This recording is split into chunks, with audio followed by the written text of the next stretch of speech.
નમસ્કાર, હું છું ઉમેશ ચાવડા, શ્રી દાનવ સોસાયટી પ્રાથમિક શાળા ચલાલા. જૂન જુલાઈ 2025માં જ્યારે વર્ષના આરંભે ધોરણ 8માં ગુજરાતી વિષયમાં શ્રુત લેખનની શરૂઆત થઈ તો એવું જાણવા જોવા મળ્યું કે બાળકો છે એ ઘણી બધી જોડણીની ભૂલો કરે છે. આના નિવારણ માટે જોડણીના લગભગ 22-23 જેટલા નિયમો અલગ અલગ એમને શીખવવામાં આવ્યા.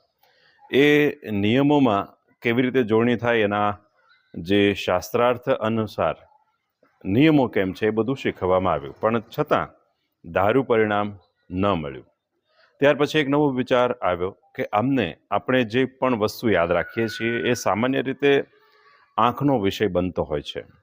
હું કે તમને એકબીજાને ઓળખીએ તો એ નામ પછી આવે છે, પણ પહેલાં આંખથી આપણે એકબીજાને ઓળખીએ છીએ. એવી રીતે કોઈ પણ વસ્તુને ઓળખીએ છીએ.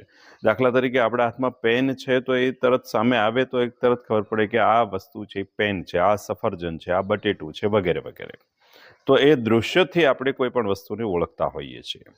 આ વસ્તુનો ઉપયોગ આપણે જોડણીમાં કરીએ તો કેમ? પ્રારંભે મારે જે 10 જોડણી અમને પૂછવી હતી એ શ્રુત લેખન દ્વારા લખાવવામાં આવી. તો એમાં મોટાભાગની જોડણીઓ છે એ ખોટી જોવામાં મળી. ત્યાર પછી જે જોડણીઓ 10 હતી એ સાચી જોડણી અને એ કાગળમાં બબેના ગ્રુપમાં એમને જોવા માટે આપવામાં આવી કે તમે આને માત્ર એક આંખના વિષય તરીકે જુઓ અને પછી હું આપની ટેસ્ટ લઈશ. ત્યાર પછી એમની ટેસ્ટ લેવામાં આવી તો જે જોડણીઓ ખોટી થતી હતી એમાંથી મોટાભાગની જોડણીઓ છે એ બાળકો સાચી કરવા લાગ્યા.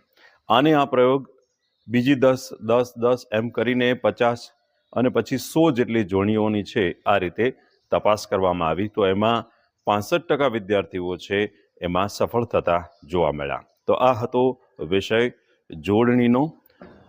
શીર્ષક છે જોડણી બનાવીએ આંખનો વિષય.